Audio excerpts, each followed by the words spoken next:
సూర్యచంద్రులు ఉన్నంత వరకు, మన తెలుగు జాతి ఉన్నంత వరకు ఆయన అందరికీ ఆరాధ్యుడు అయ్యాడు.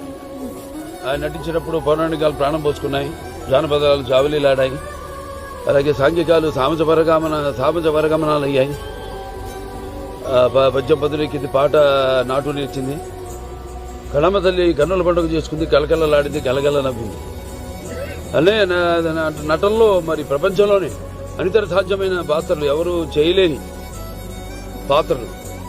అంటే పౌరాణికం మనకు పరిమితం అయితే అంతేకాకుండా ఎన్నో ప్రయోగాలు ఆయన చేశారు. అలాగే నటనలో ఆయన ఒక నటధీశాలి. అలాగే నటనలో ప్రయోగాలు చేసిన ఒక నటనాచార్యుడు. అలాగే చేసిన ప్రతి పాత్రను కూడా పరకాయ ప్రవేశం చేసి అణువణువులు నింపుకుని ఆ పాత్రలకు ప్రాణం పోసిన మహానుభావుడు నందమూరి తారక రామారావు. అటువంటి నటుడు ఎటు చూసినా ఎటు వెతికినా కూడా ఎక్కడా మనకి కనిపించాడు.